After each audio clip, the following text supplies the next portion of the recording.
नाज़रीन पूरे थरपारकर ज़िले में 11 ॾींहंनि खां मुसलसिल लॉकडाउन है। शहर समूरा बंद पिया आहिनि। इस्लाम कोट जो शहर है मुकम्मल तौर पर 10 ॾींहं लॉकडाउन हो। अॼु हिन वक़्तु इस्लाम कोट की मार्केट जा 80 सैकड़ो समूरा दुकान आहिनि उहो खुली विया आहिनि। उनजे करे इंतहाई घणी रश नज़र अचे पई ऐं ट्रैफिक जो रवानगी है वो तेज़ी से जारी है। शहर में इंतहाई घणी रश है पर इंतजामिया किथे नज़र कोन थी अचे। उनजे करे सूरत हाल कोरोना वायरस वारे ख़ौफ़ के हवाले से पैदा थी हुई उनमें ही मार्केट इस्लाम कोट की 80 सैकड़ो हिन वक्त खुली चुकी है। उनजे करे लॉकडाउन से को भी कयल ऐलान से को अमल नथो नज़र अचे। शहर में रश वधी वही है। इंतजामिया किथे नज़र असांखे नथी अचे। पुलिस भी गायब है। रेंजर्स मुख़्तलिफ़ वक़्तन ते शहर जो गश्त करे रही है। पर जैसे तुम इन पासे ॾिसो तो ही समूरी मार्केट है ये खुली वही है।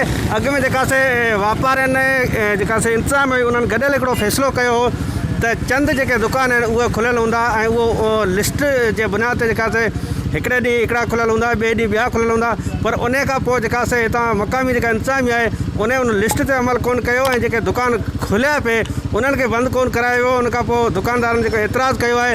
एतिराज़ खां पोइ अॼु समूरा दुकान आहिनि इस्लाम कोट में रेज़की आहिनि किराना जी दुकान आहिनि उहो खुली विया आहिनि। कोरोना जो ख़ौफ़ पकड़ियल है। गुज़िरियल ॾींहुं इस्लाम कोट में कराची खां माण्हू पहुतल हुआ लुहाणा बिरादरी से जिन वास्तो रखियो थे उन्हनि में कोरोना जो शक हो। उनके करे कल इस्लाम कोट शहर मुकम्मल तौर पर उनके कर्फ्यू लॻल हुयो ऐं शहर जो सील थियल हुयो।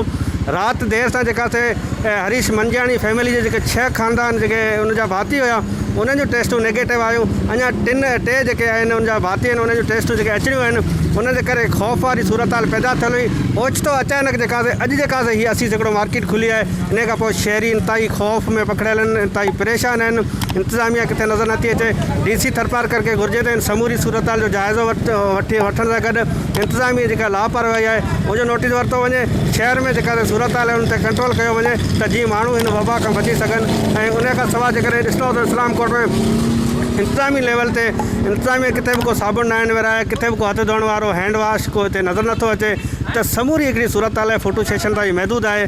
ज़िले इंतजामिया घुर्जे त फ़ौरन नोटिस वरितो वञे त जीअं शहरी आहिनि ख़ौफ़ वारी सूरत हाल खे मुंहुं ॾियनि पिया त उहो लॉकडाउन वारो हिकिड़ो अमल आहे उनखे वरी हिकिड़ो बहितर रखियो वञे त माण्हुनि खे पंहिंजी हयाती है वो बचाइण सां गॾोगॾु उहो एहतियात ज़रूरु कनि। विज़िट कयो अवामी आवाज़ मीडिया ग्रुप की वेबसाइट awamiawaz.pk।